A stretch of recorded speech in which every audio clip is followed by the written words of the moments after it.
Okay, better sit down for this take. If Kenny Pickett's healthy, he's the quarterback. And, well, thanks for listening, everyone. Let's do it again tomorrow. No, seriously. Good morning. Good Tuesday morning. I'm Dejan Kovacevic of DK Pittsburgh Sports. This is Daily Shot of Steelers. It comes your way bright and early every weekday if you're into hockey and or baseball. I also offer daily shots of Penguins and Pirates. Where you found this, Mike Tomlin will have his press conference today at noon.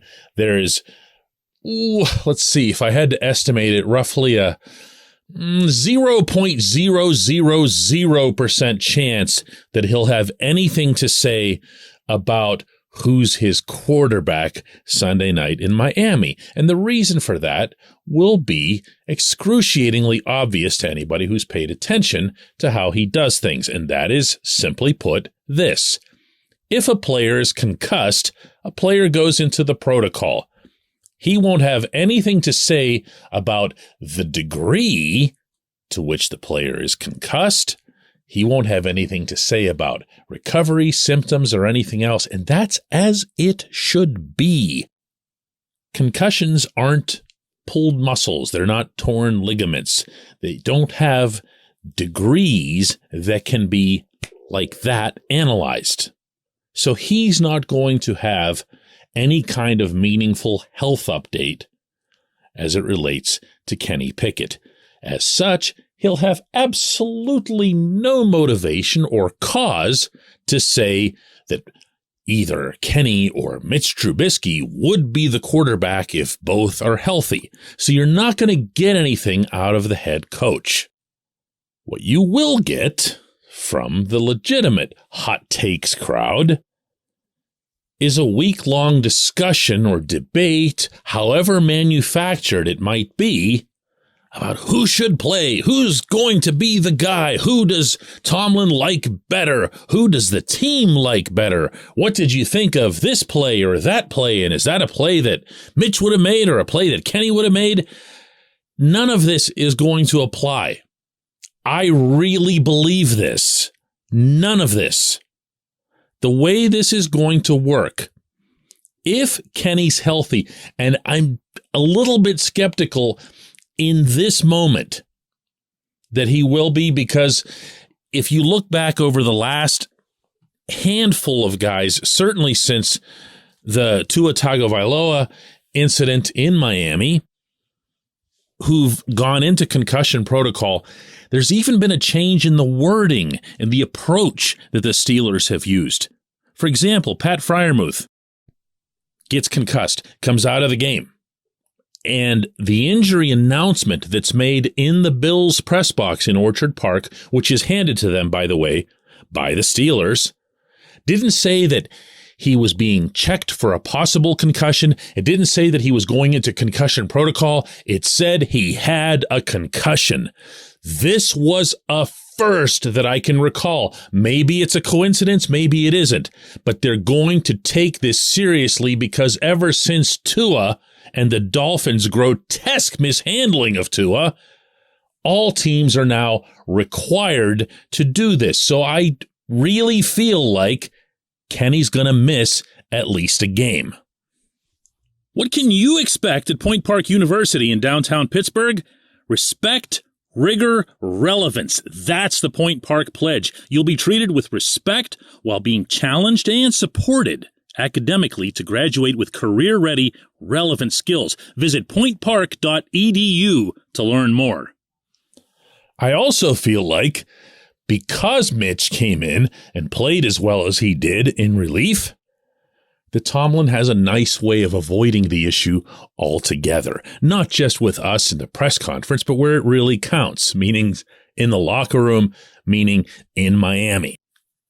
So even if Kenny does get cleared at some point over the course of the week, Tomlin can just say, hey, we want to be careful. We want to give him another week. That's the way things are going right now in this business, blah, blah, blah, blah, blah. Tomlin goes out there and uses Mitch, and that's that.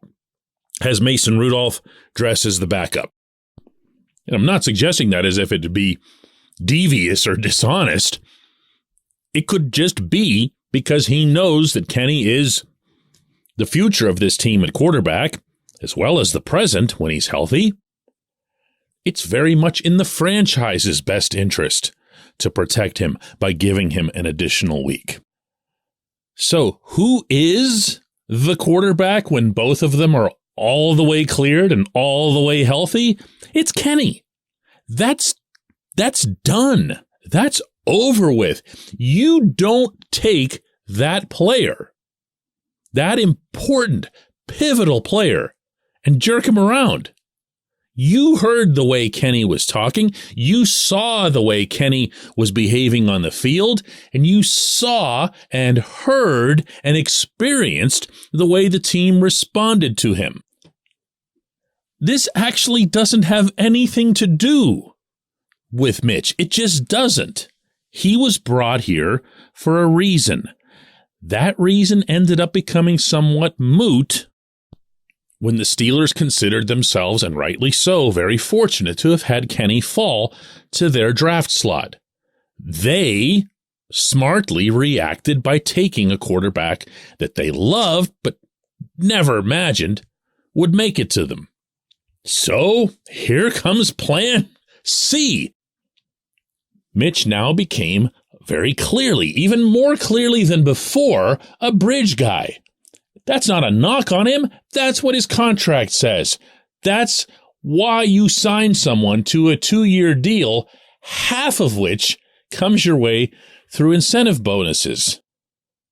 He was always going to be a bridge guy, whether it was that they drafted Malik Willis or whoever. When Tomlin changed quarterbacks, he didn't do it in any way leaving himself an out. Now, he's the boss, kind of, and he can change his mind, but I don't think you're going to Wally Pipp your quarterback of the future for somebody who already got benched once. And anybody who doesn't know what Wally Pipp means, it's a baseball reference to the guy who got benched for Lou Gehrig, who went on to become the sport's all-time Iron Man until Cal Ripken broke it. Okay, end sidebar. A little baseball lesson for you there. But you're not going to do that to Kenny. You're just not. You're not. He's your quarterback. So have fun tuning into all the hot takes, checking out everybody, blistering everybody on social media over it. But it's just not that dramatic. If Kenny's partially healthy, he shouldn't play Sunday. If Kenny's all the way healthy, whenever that happens to be, he's the quarterback. When we come back, J1Q.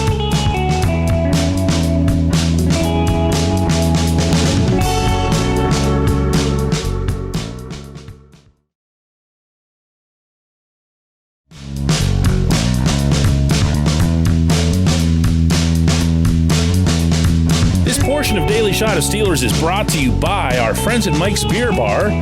They're located directly across Federal Street from PNC Park.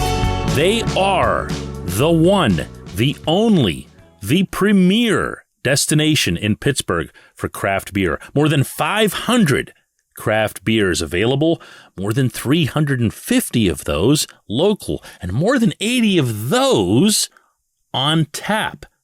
Mike's can't be topped, not for beer, not for the awesome kitchen and menu that's available, and not for all the special events that are going on there. Check them out online at mikesbeerbar.com. Mike's Beer Bar, right across Federal Street from PNC Park. Today's J1Q comes from Chris, who asks, very simply, what is wrong with people? That is all. And anybody who is paying attention to the Steelers' media availability yesterday will know exactly what Chris is referencing, and that's, of course, the death threats that Kevin Dotson says he received on social media because he failed to make a block that resulted in Pickett getting injured.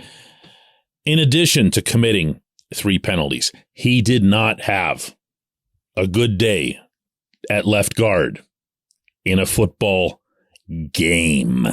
A game. And people are okay with sending death threats. And, you know, I guess somebody somewhere can laugh this stuff off and say, it's a big Twitter, presuming it was Twitter, because KD's pretty active there. And, you know, people are going to be nuts and you're just supposed to deal with it and shrug it off and whatever else here. And to his credit, the first thing he did was to go public with it. I actually would have listed all their names. I mean, I would have, I'm not as reserved as KD was in bringing this up. But he had the right to do that. He was right to do that. And I applaud him for that, and then for bringing it up the way he did yesterday in a meeting with reporters on the South Side. I mean, at the end of the day, they've never done what I've done. You know, they'll never be able to do it. Try not to come at them as fans, because I've been a fan my whole life, but I've never felt like I had the right to tell somebody that they should die. Like that's just wild. And then people come behind them and say, "Oh, yeah, it was bad that they gave you death threats, but we're fans and we should be able to say, hey, you can feel what you want to feel. At the end of the day, you can feel what you want to feel, but to say that you can give somebody a death threat is just wild." Now, for me to finger wag these morons is pretty boring and predictable commentary, so I'm not going to waste anybody's time with that. But I will say this. In general, the level of anger that people feel comfortable venting either directly or indirectly at their favorite sports teams. Remember, these are the ones they like. And the participants on those teams. This is not okay. Even looking over the death threat thing, that's obviously the most extreme example that you can have. But the meanness, the viciousness, the comfort level that people have with venting these types of thoughts at these teams or players is so ugly and such a turnoff that even people like me who can just get caught in the middle, I have an account on Twitter of my own that has 120,000 followers. I'm grateful for that. It's also in the crossfire, as you can imagine. And that's one of actually a long list of reasons that I get really edgy when I hear, after the game, go ask Tomlin this. Go ask Tomlin that. Why don't you do your job and ask Tomlin the tough questions, the hard questions, or whatever?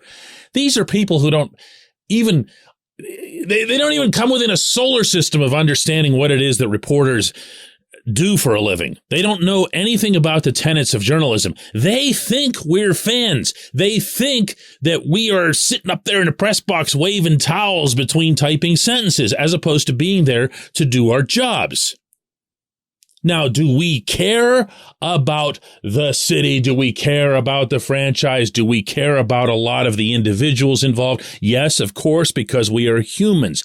But you're not cheering. You're not booing. You're not getting emotional in either direction. You're just not. I'm sorry to burst that bubble for some of you, but that's not why we're there. And anyone who is like that in our profession doesn't last as long as a bleeping week. So what you're really saying when you demand that we go and ask Tomlin the tough questions is that you want us to vent at him for you. You following me here? And I'm sorry, this is going to offend some people, but this is the actual truth. You want the reporter, even if it's just subliminally or subconsciously, or you're not thinking about it when you make this demand, that's what you're actually looking for. You want to turn on the press conference after the game and see somebody make him cringe or have some kind of response that'll make you go, yeah. That's not what press conferences are. Not in any walk of life, not after a Super Bowl victory. They're just not. All they are is yet another vehicle for us to accumulate information. Now, the information might not be accurate, the information might be misleading, but asking a question gets you a response. And the more of those that you get, the closer you come to that truth. That's it. That's it. When I'm going down the elevator to do the Tomlin press conference, I'm not sitting there thinking, what question can I get that'll have everybody talking about me on Twitter and saying that I am all awesome and tough? No. I'm thinking about what I'm going to write about. What's the subject? What is it that's going to be my topic? This past week, I was writing on a subject that Tomlin didn't have anything to do with. So you know what? I didn't even go in there. I didn't even go in the press conference room. I went right in and started talking to the players because I knew I needed a bunch of players to fit this theme that I was putting together. This had nothing to do with Tomlin, so I didn't even bother. Whereas, after the previous 2 games, I really needed to ask him some stuff that I wasn't sure other people would ask. So I went in there and asked, and I got the stuff that I needed for my column. That's it. If you are looking for vehicles to vent, maybe the first thing to ask yourself is why you're getting all that fired up over a game. That's all it is. It's just a game. Don't make me list all of the things in this world right now that are a heck of a lot more important. I appreciate the question. I appreciate the tone in which it was asked because it was, to borrow a Tomlinism, appropriate. Let's do this again tomorrow.